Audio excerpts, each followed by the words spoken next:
An old man is dying. His eyes are almost gone. His body has given up.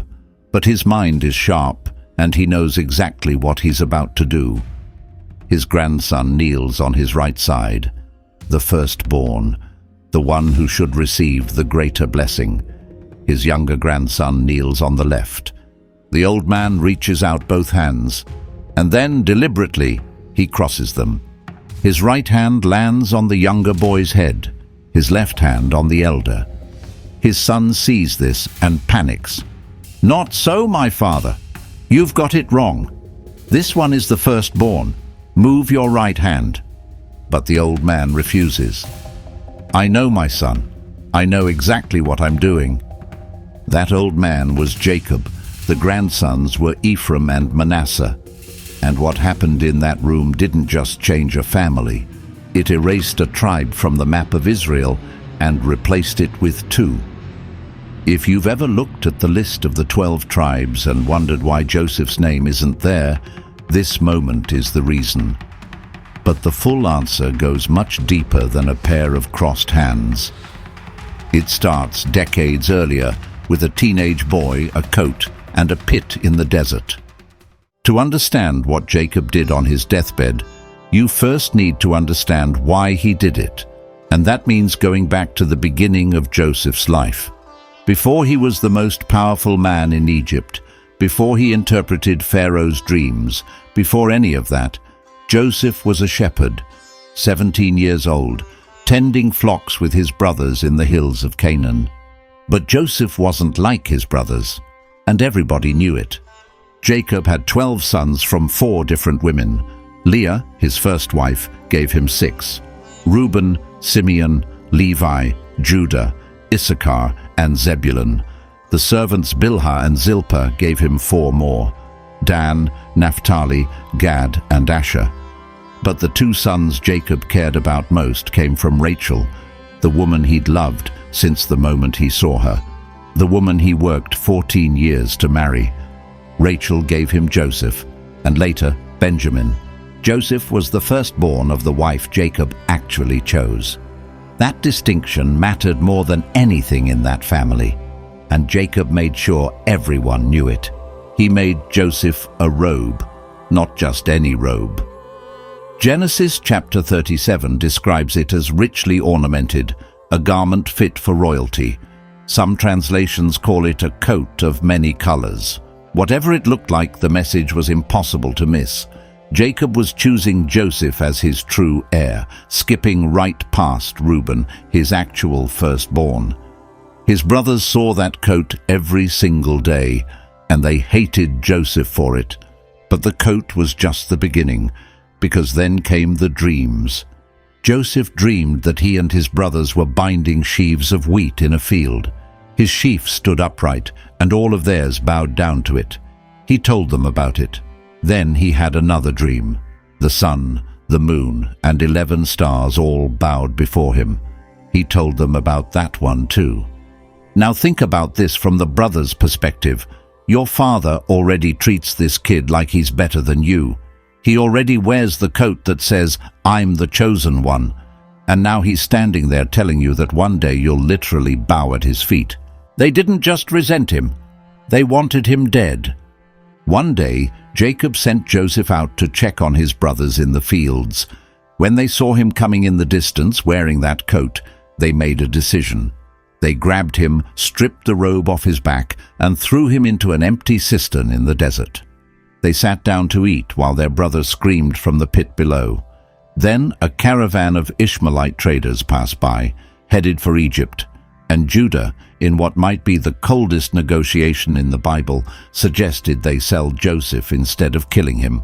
Why waste the opportunity? 20 pieces of silver, that's what they got for their brother's life. They took his coat, slaughtered a goat, dipped the fabric in the blood, and brought it back to their father. Jacob took one look and collapsed. He believed a wild animal had torn his son apart. He mourned Joseph for years, refused to be comforted. As far as he knew, his favorite son was dead. But here's the thing Jacob didn't know, and wouldn't know for over 2 decades. Joseph was alive. And everything that was happening to him, the pit, the sail, the chains, all of it was setting up the very blessing that Jacob would one day deliver with those crossed hands. But we're getting ahead of ourselves, because before Joseph could receive the greatest inheritance in biblical history, he had to survive Egypt first, and Egypt almost destroyed him. Joseph arrived in Egypt as property, a slave sold to a man named Potiphar, the captain of Pharaoh's guard. But even as a slave, Joseph had something that set him apart. Everything he touched succeeded. Potiphar noticed. Within a short time, Joseph went from household slave to managing Potiphar's entire estate. This was the first test, and Joseph passed it. But the second test was harder. Potiphar's wife wanted Joseph. She pursued him day after day, and Joseph refused her every time, until one day she grabbed his cloak and he ran, leaving the garment in her hand. She used it against him, told her husband that Joseph had tried to assault her. Think about that for a second. Joseph lost his first coat because his brothers hated him. Now he's losing a second garment because he did the right thing. Both times a piece of clothing became the weapon used to destroy him. Potiphar threw Joseph into prison. Not just any prison. The royal prison where Pharaoh's own prisoners were held. Joseph went from running a wealthy man's estate to rotting in a cell. And he'd done nothing wrong. But even in prison, Joseph rose. The warden trusted him so completely that Joseph ended up managing the prisoners. Same pattern. Wherever Joseph went, he climbed, but he was still locked up, still forgotten, still a long way from anything resembling the destiny those childhood dreams had promised. Then came a glimmer of hope. 2 of Pharaoh's officials ended up in the same prison, the royal cupbearer and the royal baker. Both had dreams on the same night, and both were troubled. Joseph noticed. He asked them why they looked so distressed. They said, "We each had a dream, but there is no one to interpret it." And Joseph said something that reveals a lot about his character at this point. He said, "Do not interpretations belong to God? Tell me your dreams." After everything he'd been through, Joseph still trusted the God who had given him dreams of his own. Dreams that, at this point, must have felt like a cruel joke. He told the cupbearer that his dream meant he'd be restored to his position in 3 days. He told the baker that his dream meant he'd be executed in 3 days. Both predictions came true, exactly as Joseph said. And Joseph asked the cupbearer one thing, one favor. "Remember me when you get out. Tell Pharaoh about me. I was kidnapped from the land of the Hebrews, and I've done nothing to deserve being in this dungeon." The cupbearer walked out of that prison, went back to serving wine in Pharaoh's court, and forgot about Joseph completely. 2 full years passed. Think about that timeline. 2 years of waking up every morning in a cell, wondering if today would be the day the cupbearer remembered. 2 years of silence. 2 years of nothing. Joseph had been in Egypt for about 11 years at this point, sold at 17. Now approaching 30. He'd spent his entire 20s in slavery and prison. The teenager who dreamed of the sun and stars bowing before him was a grown man rotting in a dungeon, forgotten by the one person who could have helped him. This is the part of Joseph's story that most people rush through, but it matters more than almost anything else in the narrative. Because this was Joseph's darkest moment. The pit in the desert was sudden violence. Potiphar's house was unjust betrayal. Those were sharp, fast pains. But the prison? The prison was slow, grinding, day after day of nothing happening, no rescue, no message, no sign that God even remembered the promises he'd made through those dreams so many years ago. And yet Joseph didn't break. He kept managing the prison. He kept doing his work. He kept trusting. And that quiet faithfulness in the dark, when nobody was watching, when there was no evidence that any of it mattered, that is what made Joseph who he was. Not the coat, not the dreams, the waiting. Now, if this story were fiction, this is where the hero would get a sign, a voice from heaven, a visit from an angel, something to reward the patience and prove that God was still paying attention. That's not what happened. What happened was stranger, and it started in someone else's bedroom. Pharaoh had a dream. Actually, 2 dreams. 7 fat cows came out of the Nile, and then 7 thin, ugly cows came after them and swallowed them whole. 7 full heads of grain grew on a single stalk, and then 7 withered heads sprouted and devoured the full ones. None of Pharaoh's wise men could explain it, and that's when the cupbearer finally remembered. There's a Hebrew in the prison. He interpreted my dream. He got it exactly right. They pulled Joseph out of the dungeon, cleaned him up, shaved him in the Egyptian custom, and brought him before the ruler of the most powerful empire on earth. Try to picture this. Joseph hasn't seen sunlight properly in years. He's been living in a cell, and now he's standing in the throne room of Egypt, surrounded by advisors and priests in gold and linen, looking at Pharaoh himself. Every wise man in the kingdom has already tried and failed to interpret these dreams. If Joseph fails too, he goes back to the hole he came from. Or worse, Pharaoh might decide he's a fraud and have him executed. But Joseph didn't start by interpreting the dream. He started by saying something that could have gotten him killed on the spot. He said, "I cannot do it, but God will give Pharaoh the answer he desires."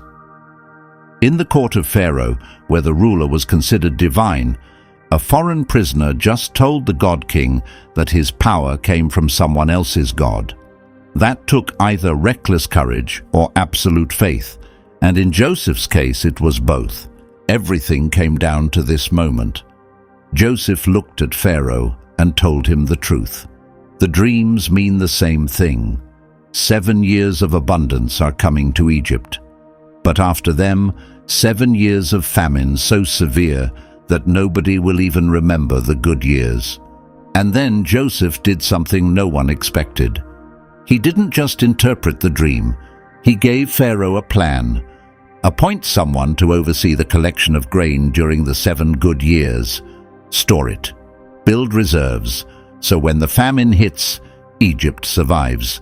Pharaoh looked at this Hebrew prisoner standing in front of him and said, "Can we find anyone like this man, in whom is the Spirit of God?"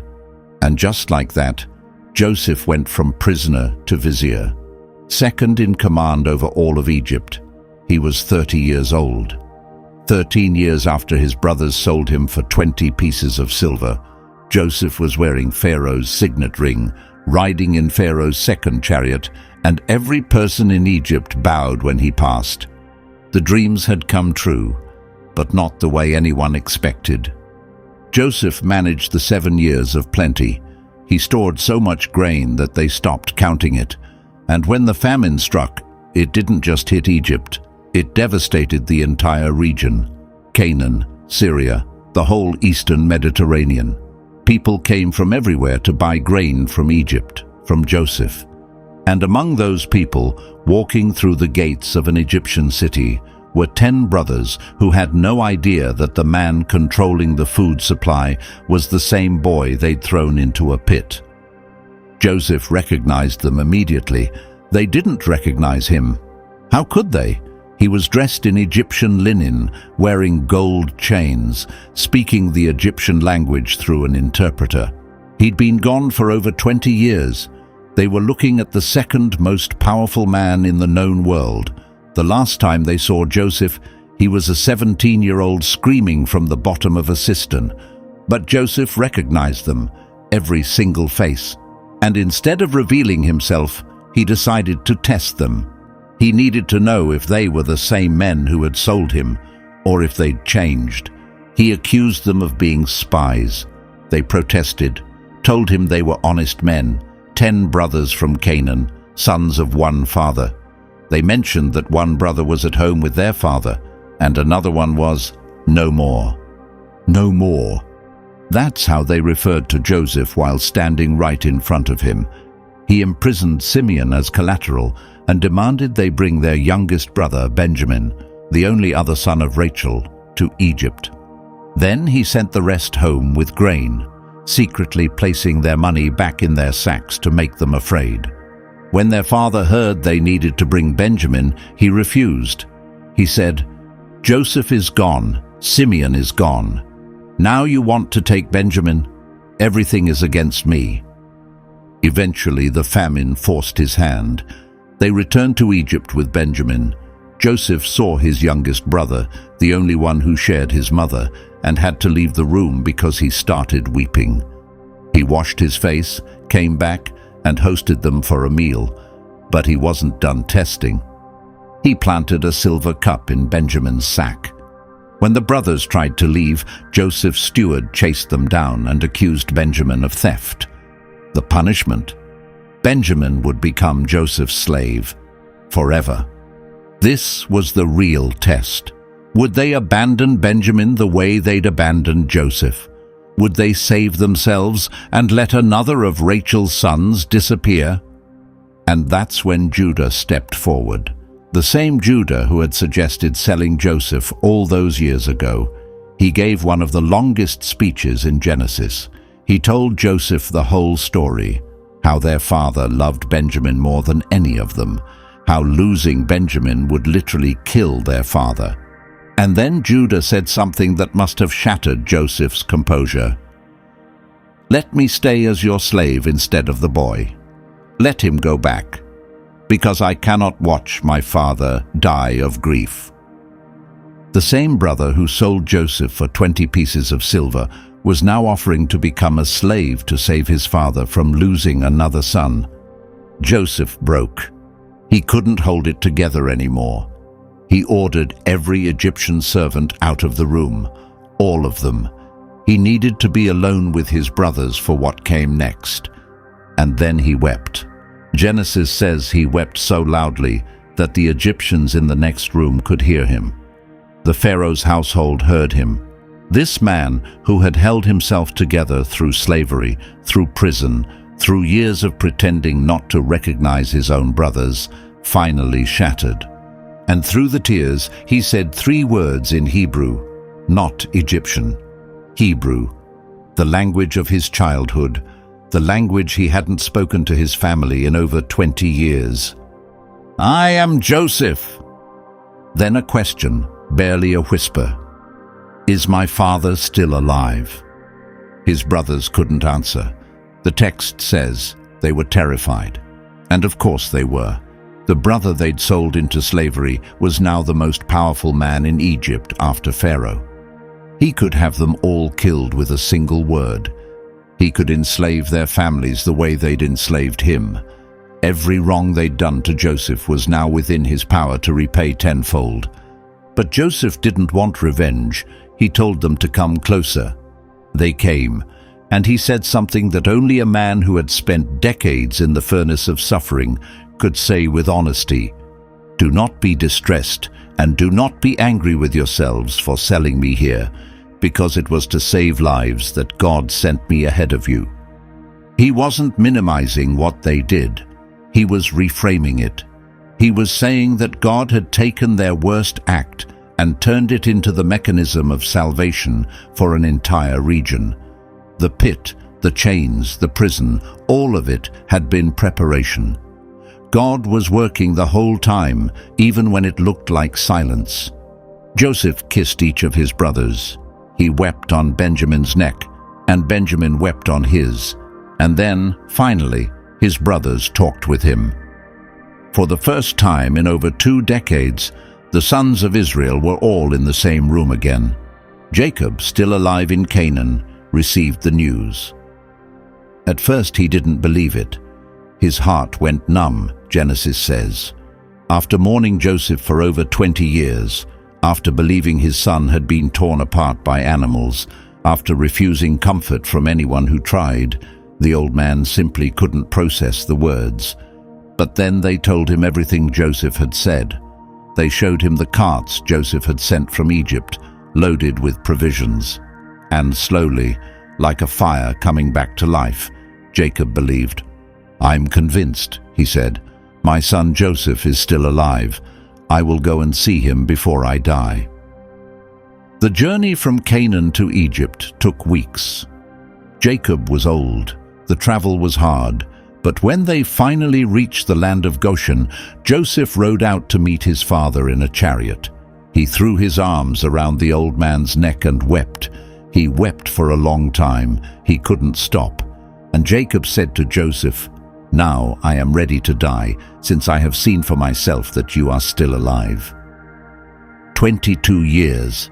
That's how long they'd been separated. Joseph was 17 when they threw him in the pit. He was 30 when he stood before Pharaoh. 9 more years of plenty and famine passed before his brothers came to Egypt, and then more time before Jacob arrived. Over 2 decades of believing the other was lost forever, but now they were together. And the family of Israel, 70 people in all, settled in the land of Goshen, the best land Pharaoh had to offer, because Joseph had earned it. Joseph had saved his family. He'd saved Egypt. He'd saved the bloodline that God had promised to Abraham would become a great nation.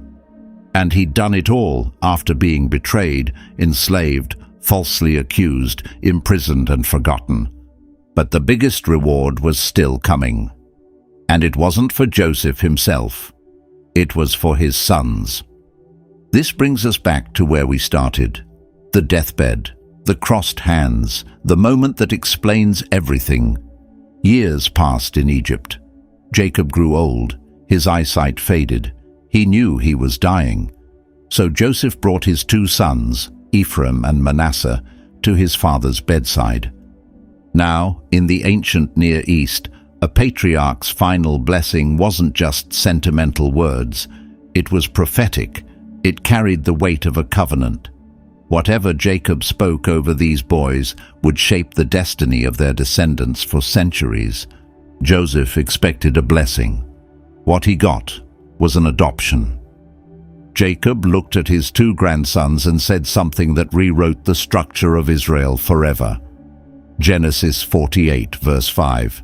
"Ephraim and Manasseh shall be mine, as Reuben and Simeon are mine."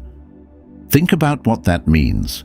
Jacob wasn't just giving them a nice blessing, he was elevating them from grandsons to sons. He was placing them on the same level as his own firstborn and secondborn.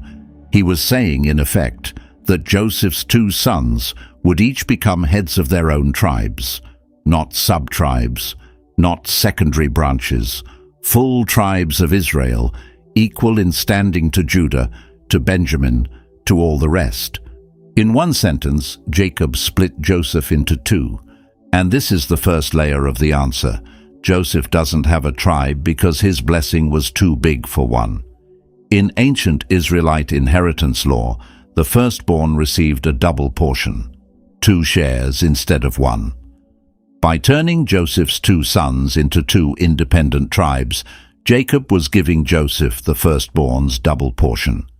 Even though Joseph was the 11th son, even though Reuben was technically the firstborn.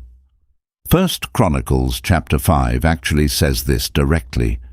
Reuben was the firstborn of Israel, but because he defiled his father's marriage bed, a reference to Genesis 35 where Reuben slept with Bilhah, his father's concubine, his birthright was given to the sons of Joseph, son of Israel. Take a step back and look at the irony here. Reuben was the oldest. By every rule and tradition, the double portion belonged to him, but he threw it away in a single act of recklessness. Joseph, the 11th son, the one who had every reason to be bitter, the one who'd been sold and enslaved and forgotten, received what Reuben lost. Not because of his birth order, because of his character. The same pattern plays out over and over in Scripture. It's not about where you start. It's about what you do with what God puts in front of you. Reuben had everything by default and squandered it. Joseph had nothing but faithfulness and received double. So the coat of many colors, the one his brothers stripped off him in jealousy, that coat was a prophecy. Jacob had been marking Joseph as the true heir all along. And now, On his deathbed, he was making it official. But that wasn't the only surprise, because then came the crossed hands. Joseph carefully positioned his sons in front of his blind father. Manasseh, the firstborn, on Jacob's right. Ephraim, the younger, on Jacob's left. In that culture, the right hand carried the greater blessing. Joseph had arranged everything perfectly, but Jacob crossed his arms. Right hand on Ephraim, left hand on Manasseh. Joseph grabbed his father's hand and tried to move it. "Not so, father. This one is the firstborn." Jacob pulled his hand back. "I know, my son, I know. Manasseh will also become a great people, but his younger brother will be greater than he." This wasn't a mistake. This was a pattern. Isaac over Ishmael, Jacob himself over Esau, and now Ephraim over Manasseh.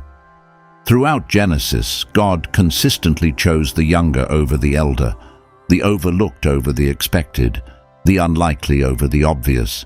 Jacob, who had spent his own life living out that pattern, the younger son who stole his brother's blessing, was now passing it forward one final time. But if Joseph's two sons became two tribes, the math breaks. 12 sons of Jacob minus Joseph plus Ephraim plus Manasseh equals 13, and Israel was supposed to have 12 tribes, not 13. And this matters. The number 12 wasn't arbitrary. 12 shows up everywhere in Scripture. 12 tribes, 12 apostles, 12 gates in the New Jerusalem, 12 foundations. It represents completeness, divine order, the full structure of God's people. 13 breaks that pattern. It's one too many.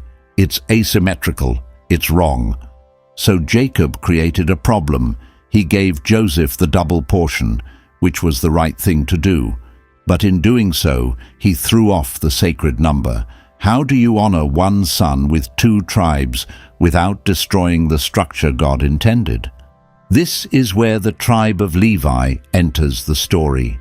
And the solution is one of the most elegant moves in the entire Old Testament. When God gave Moses the instructions for dividing the promised land, centuries after Jacob's death, the Levites were pulled out of the land distribution entirely. The descendants of Jacob's third son Levi were told they wouldn't receive a territory, not a single acre. At first glance, that sounds like a punishment. Every other tribe gets land, and Levi gets nothing. But it was the opposite, because what God gave them instead was something no piece of real estate could match. Numbers chapter 18, verse 20. God told Aaron, the head of the Levites, "You will have no inheritance in their land. I am your share and your inheritance among the Israelites." God himself was their inheritance. While other tribes measured their wealth in fields and vineyards, the Levites were set apart for sacred service. They maintained the tabernacle. They performed the sacrifices. They taught the law to every generation. They were the spiritual backbone of an entire nation. And instead of one territory, they received 48 cities scattered throughout all the other tribes' land. Levi wasn't confined to one region. Levi was everywhere. So the math rebalances. 12 sons. Joseph splits into Ephraim and Manasseh. That's 13. Levi steps out of the land-owning group and into the priesthood. Back to 12. 12 tribes, 12 territories. The number holds, the pattern holds, but the names on the list changed, and both changes, Joseph's expansion and Levi's removal, were honors, not punishments. Joseph's faithfulness earned a double portion. Levi's calling earned something that couldn't be measured in acres. And this brings us to the third layer, because Ephraim and Manasseh didn't just fill a spot on a list. They went on to dominate the story of Israel for centuries. After Joshua led the conquest of Canaan, the land was divided among the tribes by lot. But the portions Ephraim and Manasseh received were anything but random. Ephraim got the central hill country. This wasn't backwater land on the margins. This was the strategic heart of Israel, fertile highlands with natural defenses on every side. The city of Shiloh, where the tabernacle rested for over 300 years, sat in Ephraim's territory. The Ark of the Covenant itself was housed in Joseph's land. Manasseh received even more. Their territory was the largest of any tribe, so big that it couldn't even fit on one side of the Jordan River. Half of Manasseh settled east of the Jordan, in the rich pasturelands of Gilead and Bashan. The other half settled west of the Jordan, north of Ephraim. Together, Joseph's two tribes controlled more land, more people, and more strategic territory than almost anyone else. The double portion wasn't a legal technicality. It was carved into the geography of the Promised Land itself. You could walk for days and never leave Joseph's inheritance. But Ephraim's influence went beyond territory. The tribe produced one of Israel's most important leaders. Joshua, the man who led the conquest after Moses died, was from the tribe of Ephraim. Think about that. The man who literally divided the Promised Land among the tribes was himself a descendant of Joseph. Then things shifted.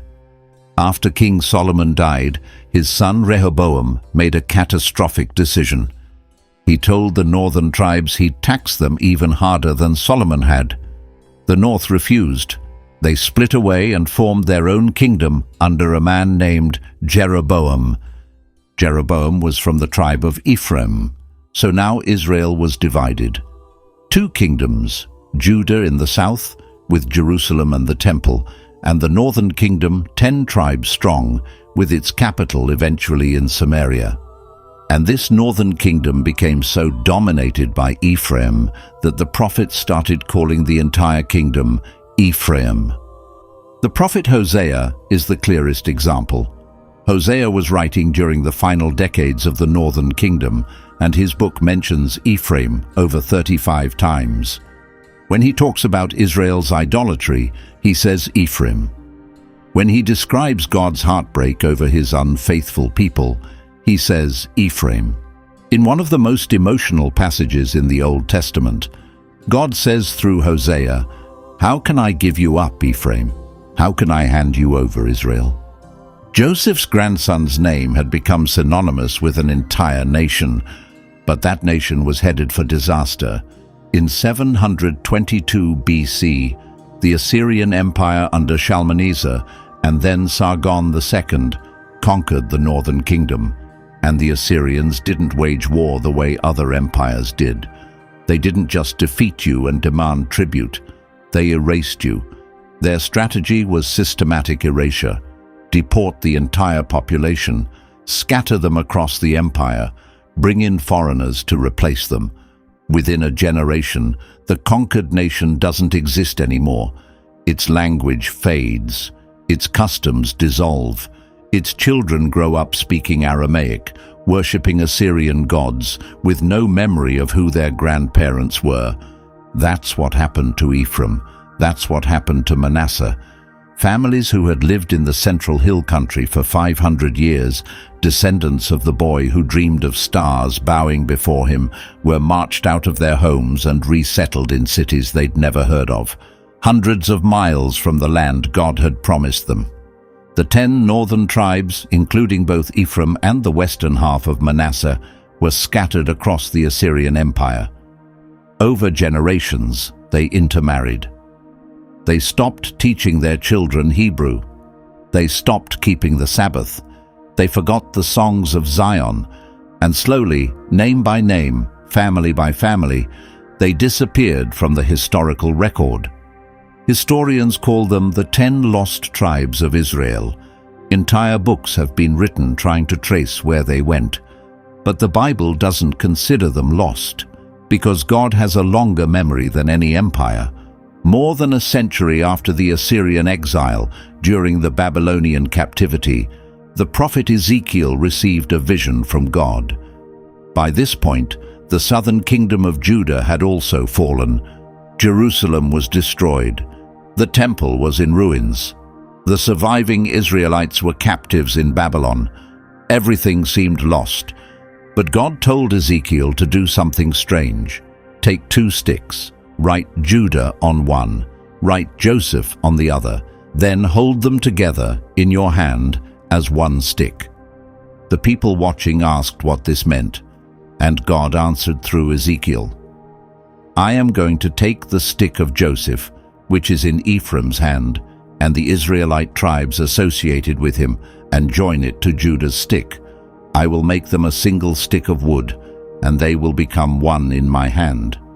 Not Ephraim, not Manasseh, Joseph. Even after the tribes were split, even after centuries of exile, even after the names on the map changed and the people scattered across empires, God still called them by the name of the man whose faithfulness started it all. The prophecy promised a day when the divided kingdoms would reunite, when North and South, Joseph and Judah, would become one nation again under one king. Many scholars see this as pointing far beyond the return from Babylon. They see it pointing toward a restoration that's still unfolding, a future gathering that encompasses not just the Jewish people, but, in a spiritual sense, all of God's scattered children. Joseph's name may not appear on any map drawn after Joshua, but in God's accounting it never disappeared. So why is there no tribe of Joseph in Israel? Because Joseph's story was never about getting a spot on a map. It was about something the map couldn't contain. He was thrown into a pit by his own blood, but God used the pit to get him to Egypt. He was enslaved in a foreign land, but God used the slavery to teach him how to manage a household, then a prison, then an entire nation. He was falsely accused and imprisoned when he'd done nothing wrong. But God used the injustice to place him in the one prison where Pharaoh's officials would need dream interpretation. He was forgotten for 2 agonizing years. But God used the waiting to ensure that when the moment came, Joseph would be in the exact right place, at the exact right time. Every setback was a setup. Every closed door was a redirection. And the man who endured all of it, without losing faith in the God who seemed to have abandoned him, that man received a reward so large that one tribe couldn't carry it. The double portion didn't just mean more land, it meant more legacy, more influence, more presence in the story of God's people. Ephraim housed the tabernacle for over 300 years. Ephraim produced Joshua. Ephraim's name became synonymous with an entire kingdom. And when God wanted to talk about reuniting his people after centuries of scattering, he didn't use a tribal name. He used Joseph's name. The boy whose brothers tried to erase him from the family ended up taking up twice as much space on the map as any of them. There's a line Joseph says to his brothers in Genesis chapter 50 that carries the weight of this entire story. You intended to harm me, but God intended it for good, to accomplish what is now being done, the saving of many lives. That's the pattern, not just of Joseph's life, but of the entire Bible. The rejected become the redeemed. The suffering leads to the saving. The one who endures faithfully doesn't just get restored, he gets multiplied. Joseph's name isn't on the map of Israel. But look closer. He's there, twice, in the hills of Ephraim, in the fields of Manasseh, in the prophecies of Ezekiel, in the memory of a God who never forgets the people who trusted him in the dark. The 12 tribes list was never missing a name. It just had 2 where you expected one. If this story changed the way you think about the tribes of Israel, you're going to want to see what happened to the one tribe that lost its birthright because of a single night of sin. That video is on screen now. Subscribe so you don't miss it.